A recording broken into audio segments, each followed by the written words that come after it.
Budget. Chairman Holbert, you're recognized. Thank you, Madam Chairman. I am going to call on Pandy English to come back up. Thank you.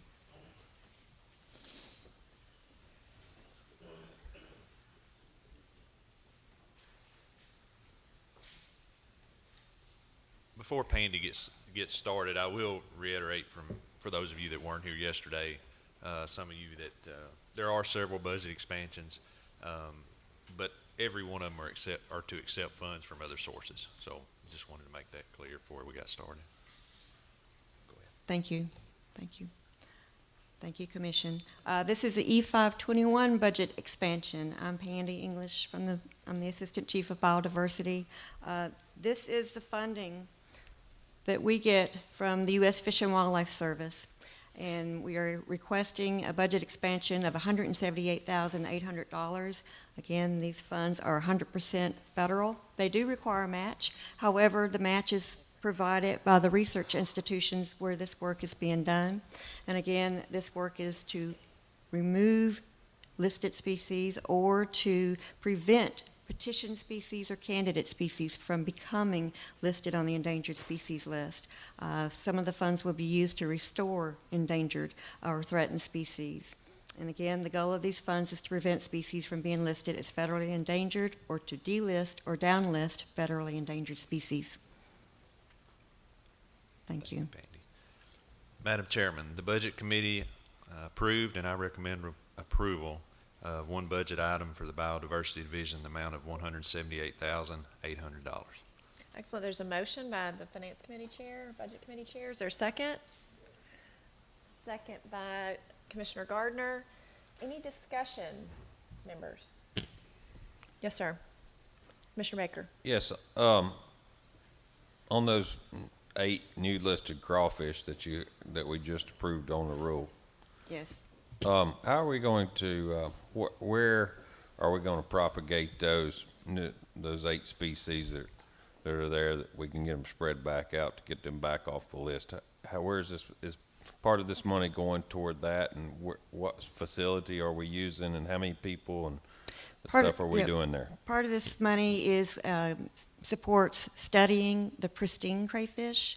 What we do sometimes with the crayfish, especially with these, is that we study where they are. Oftentimes, the U.S. Fish and Wildlife Service are petitioned to add a species to the endangered species list, and what we do is we provide the data that proves that there's more of them than we thought there were. Sometimes we don't, but that's the goal, is to get an accurate source of data as to how many species are actually there.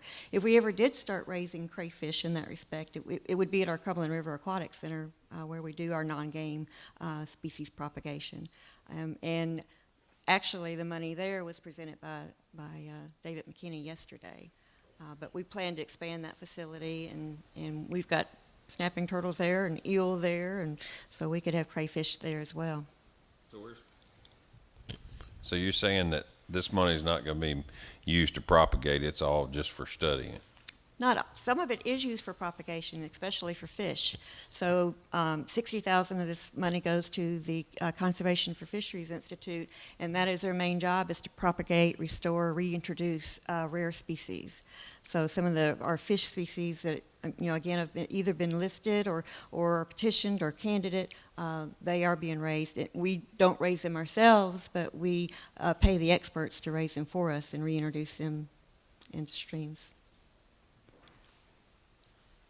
Any other questions? Questions from members of the public?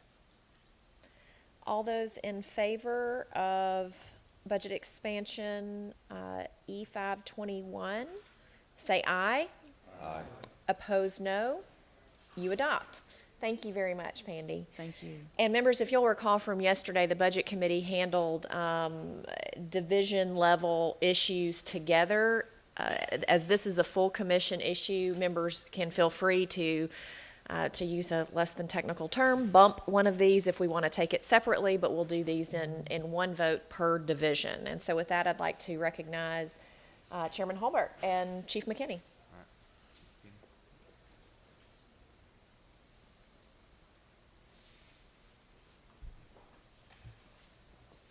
Todd, if you could just put that up on the screen, it's got all three of them, and then I won't play with it. That works. Committee Chairman Holbert and Commissioners and Madam Chairman, we have 3 budget expansions we would appreciate your consideration of. The first is for Budget 7710, which is the Reelfoot Spillway project. These dollars will allow us to make that new spillway operational, allow us to close out the old spillway, and go forward with management of lake levels on Reelfoot with the U.S. Fish and Wildlife Service. Those are all wetlands dollars. The second expansion is for our Cumberland River Aquatic Center. It would allow us to accept $398,000 from the U.S. Fish and Wildlife Service to propagate non-game fish and 3 species of freshwater mussels. This gets us started on a 5-year project. As I said yesterday, these dollars come from TVA's consultation with the service over valley-wide impacts of their hydropower. The U.S. Army Corps of Engineers will, in the next couple of years, enter into similar consultation over their impacts on the Cumberland system. We hope success here will allow continued funding for the Cumberland River project. And the third one is Budget 7780, which is to allow us to finish a long-running habitat conservation plan for the Cumberland Plateau.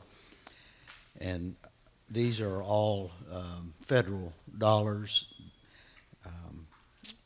Greatly appreciate your patience in listening to this yesterday and your consideration of these expansions today. Thank you, Dave. Madam Chairman, the Budget Committee approved, and I recommend approval for the total expansion of $832,000. Excellent. A motion by Commissioner Holbert. Is there a second? Second by Commissioner Swan. Discussion from members of commission. Seeing none. Any members of the public? That will move the vote. All those in favor say aye. Aye. Opposed, no. You adopt. Excellent. Thank you very much, Thank you. Dave. Excellent. Chief Fisk, and I'll recognize Chairman Holbert again.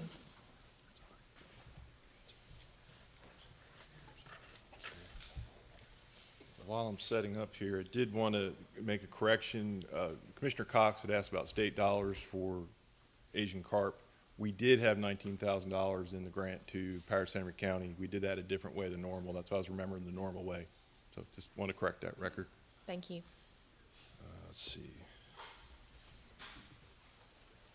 And let's get this going here. So, well, the Fisheries Commission is recommending a budget expansion of $575,900 for 7 projects in the division.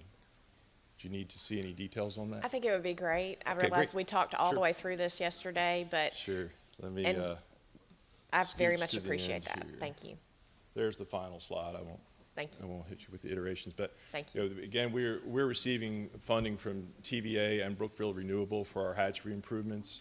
We've got another funding source from TVA to do ADA work at a pier and remove asbestos from a building at Normandy Hatchery. Some of the Kingston settlement from TVA is being used to develop fishing access on Watts Bar Reservoir. And Fish and Wildlife Service, as we spoke about earlier, funds us annually for our aquatic nuisance species project. We're collecting $6,600 from an insurance settlement for work at Carroll Lake, and we are using the state fuel tax funding to replace a deteriorating pier at Paris Landing Marina. That's $125,000. And lastly, we're using the state fuel tax funding to partner with the city of Dunlap for an access area on Sequatchie River. Thank you. Sure. Chairman Holbert? Madam Chairman, the Budget Committee approved, and I recommend approval for a total expansion of $575,900. Motion by Commissioner Holbert, second by Commissioner Swan, for the adoption of budget expansions as recommended by the Chief of the Fisheries Division. Is there discussion by members of the Commission? Any discussion or request for comment from members of the public? Seeing none, we'll take the vote. All those in favor say aye. Aye. Opposed, no. You adopt. Excellent. Thank you very much. And Chief Goodlin? I'm sorry. Honestly, my apologies. There's no problem. Is it really common, or are you just being nice? No, it's a fairly common name is Guldin, Guldin, Yeah. but ours is Goodlin. Gudlin. Got it. So I got it. Chairman Holbert, help me. Wildlife Division is recommending 3 budget expansions totaling $133,200, none of which are TWRA licensed dollars. The first budget expansion request is for projects in partnership with the Tennessee chapter of the National Wild Turkey Federation. These are for habitat projects on 7 wildlife management areas across the state. Typically, it's going to be seed, lime, fertilizer, herbicides, prescribed burning supplies to help get these projects done. Turkey Federation is providing $15,000 a match to be matched by the for $45,000 in Pittman-Robertson funds. Second budget expansion request is to accept $17,200 from USDA Wildlife Services to reimburse us for personnel expenses in collecting throat and cloacal swabs from hunter-killed ducks to be submitted for testing for highly pathogenic avian influenza. We've been doing this several years in cooperation with the USDA Wildlife Services.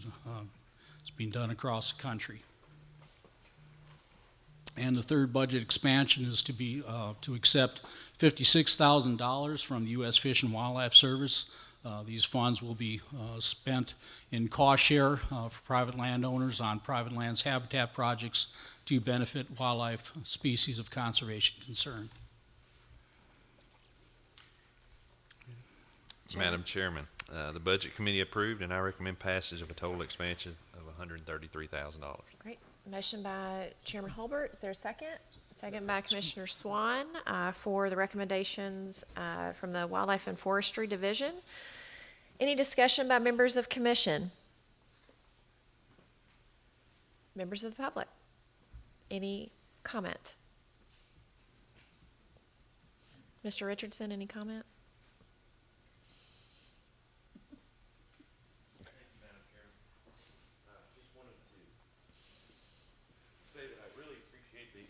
The way that you all have done these budget expansions, and there may be one more left, but I can't remember. But I think I want to commend Commissioner Holbert very quickly, and also point out that, and wish you all a Merry Christmas, which I haven't, but point out my Christmas socks that I have. It kind of makes my legs look like lobster claws, but in any event, that's the only comment I have for y'all. If I don't get a chance to talk to you after the meeting, Merry Christmas, and hope to see you soon. Thank you. Thank you, Mr. Richardson, and Merry Christmas. And I know that there's a new Jumanji movie coming out, and I really hope you have the opportunity to see it over the holidays. It's tops on my list. Excellent. Thank you. Socks one more time. There you go. Thank you, Mr. Richardson. And with that, any further discussion on the recommendations from the Wildlife and Forestry Division? Great. All those in favor say aye. Aye. Opposed, no. You adopt. Excellent. Chief Churchill. Thank you, Chief Goodlin. I'll keep her straight on that from now. Ay, ay, ay. I must admit that I don't have my magic stick with my one slide of the map of Catoosa Wildlife Management Area. I've still got this corrupted one up here, so with your leave, I will just talk about what I'm asking for. Thank you. Thank you. My request is, my only request is for $200,000 to purchase an in-holding at Catoosa Wildlife Management Area. Explained a little yesterday that it's been a problematic track for us, and there's if we don't buy it, there'll probably be an easement request that we don't want. Anyway, $200,000, all federal Pittman-Robertson funds. Excellent. Chairman Holbert? The Budget Committee approved, and I recommend passage of a budget expansion of $200,000. There's a motion by Commissioner Holbert, second by Commissioner Box and Cox. I think I heard simultaneously giving that incredible second, the chorus of seconds from the right-hand side of the table. Any discussion from members of commission? Any comment from members of the public? Okay, all those in favor of Chief Churchill's recommendation for budget expansion, say aye. Aye. Opposed, no. You adopt. Excellent, thank you very much. Thank you. Okay, friends. We are now at the end of our business, and I would love to recognize our director, Ed Carter.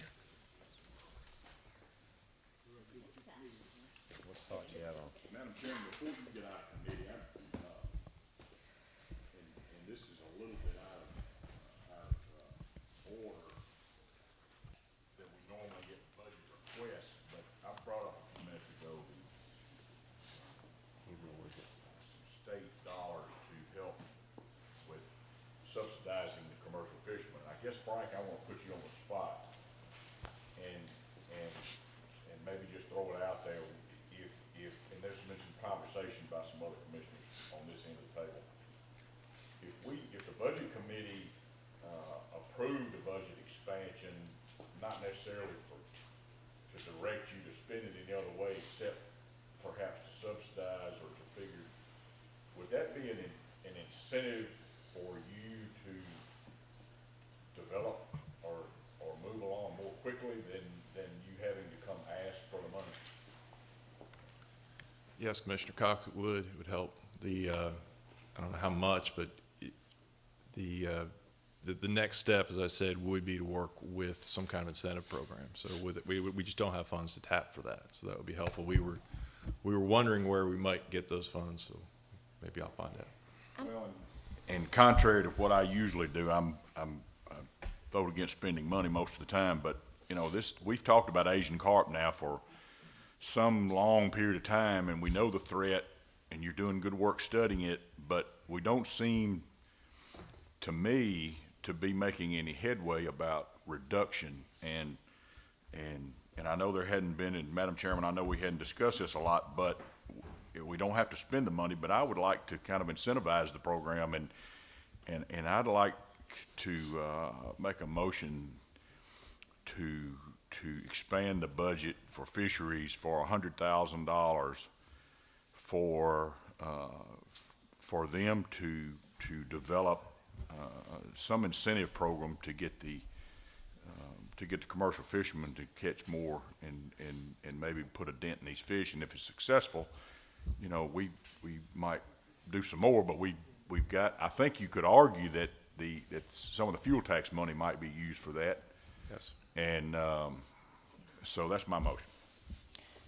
Thank you, Commissioner Cox. I think this is a very, very important issue.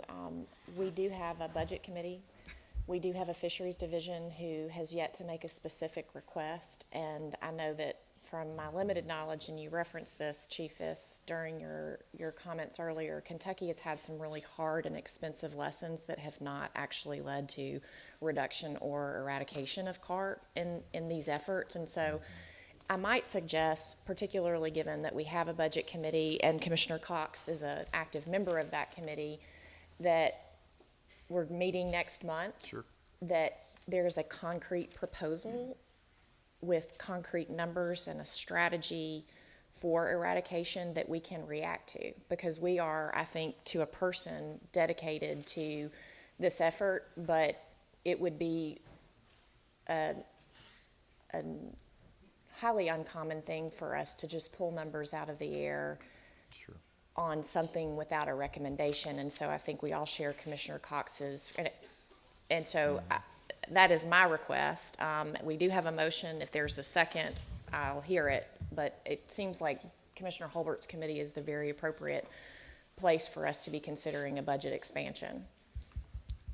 Is a month long enough for you to come up with some preliminary numbers so that you could?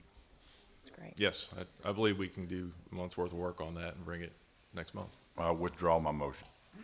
Motion is withdrawn, and we look forward to your proposal and to helping fight this in a very concrete way. We know we have private sector partners all across the state who are also keenly interested in this as well. Right. Okay. Thank you. Excellent, thank you. Okay, any further discussion or business before the commission?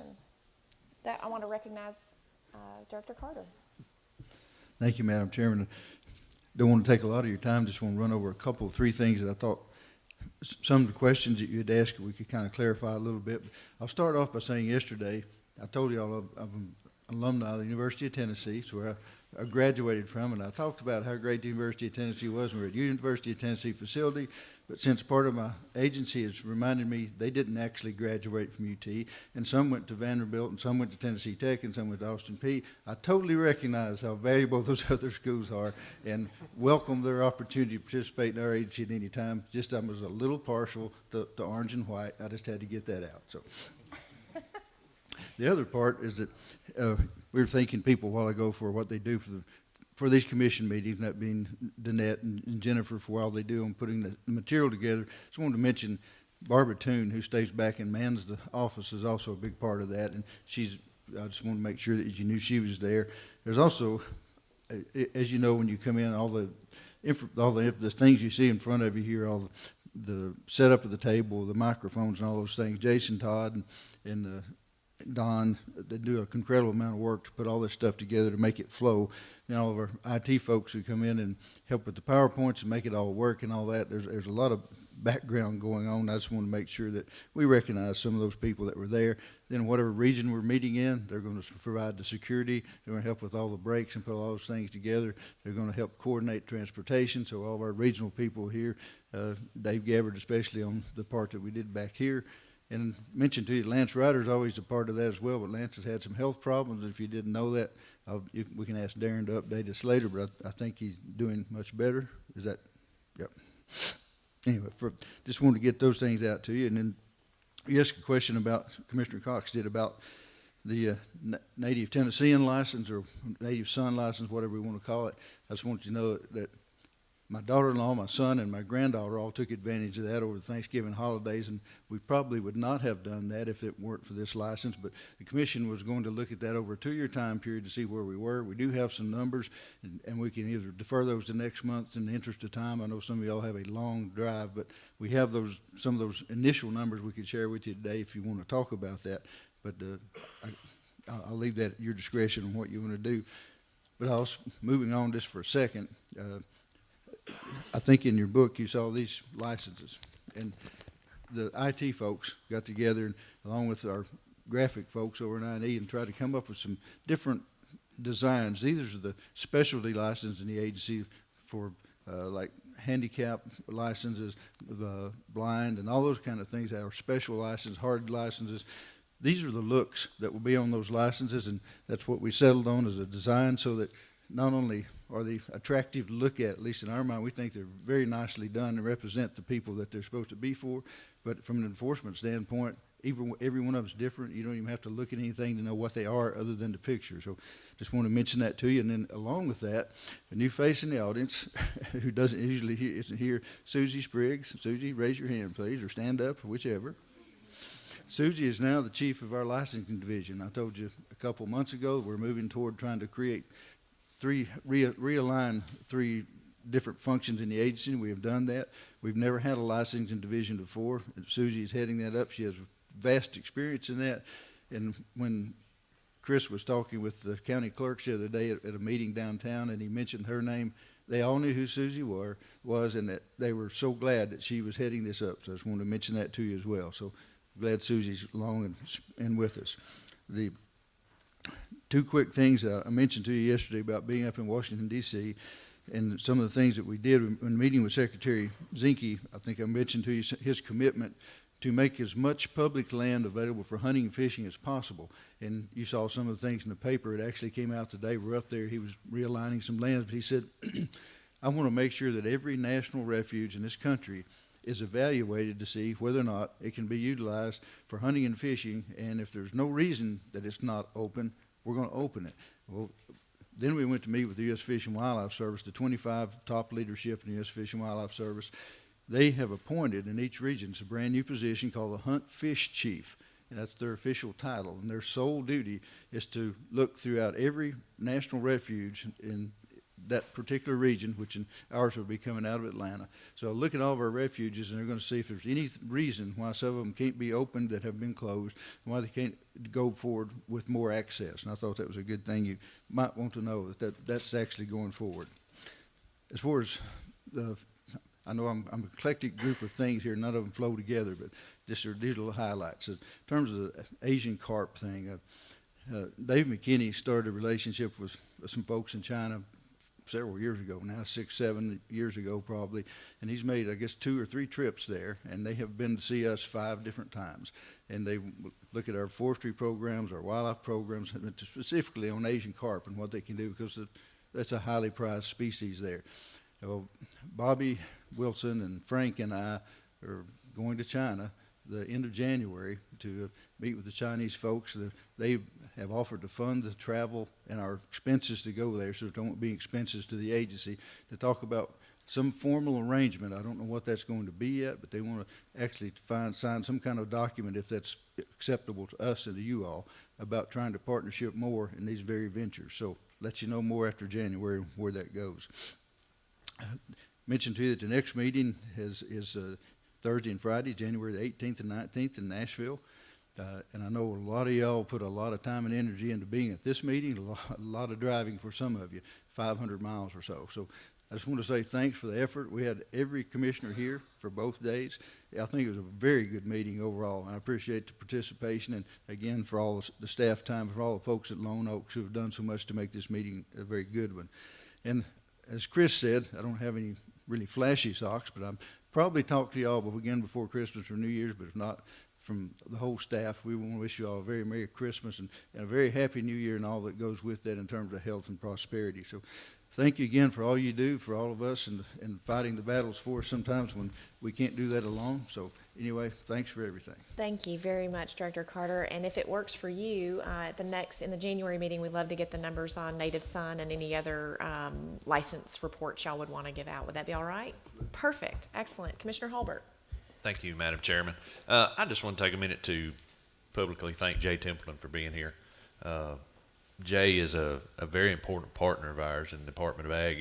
I know this meeting's in his backyard, but he was at the Crossville meeting too, which is definitely not in his backyard. But I do appreciate you. I know there are some very important tasks coming up. I know CWD is very important to this commission. I know I want to have discussions with Jay about it. But anyway, land acquisitions, lots of important partnerships with you. And just wanted you to know I publicly appreciate you. Appreciate your friendship, known you for years, and appreciate you being here. Thank you, Commissioner Holbert, and could not agree more, Commissioner Templeton. Thank you so much for your leadership for our state. Any other questions or comments? Commissioner Sanders. I just want to say thanks to the agency. I love going out on the road, and as I drove across this state Wednesday, a long way, on 64, I'm a get off the interstate kind of guy, and it was just, I saw people out hunting as I was driving around. I was thinking, what a privilege it is to serve on this commission, and I appreciate, as I've joked with you, I'm the newest of the newbies, I get it, but it's been a great privilege to serve with you guys this year, and I look forward to the rest of my term. Thank you very much, Commissioner. And I'll just say to everyone, thank you so much. We've had some really lovely time spent the last couple of days, and to celebrate the holidays and fellowship together. Commissioner King was just commenting this morning that it was really nice, particularly with our newer colleagues, to have had this kind of time, not only to fellowship together, but to learn together, and to be with our partners in the agency and the university. It's just been a real learning opportunity, and the local leadership of this community who welcomed us and the hospitality here. It's been fantastic. Commissioner Cox? I'd like to thank the chef for the food. He did a fabulous job. It's been really nice being down here. We're glad everybody's in West Tennessee. half of you are flying down here, so I don't have much sympathy for you. But Merry Christmas, everybody, and Happy New Year, and see you next year. Wonderful. Thank you, Commissioner, and thank you for the leadership and encouraging this meeting. Okay, with that then, thank you all, everyone, and without objection, we are adjourned. Safe travels.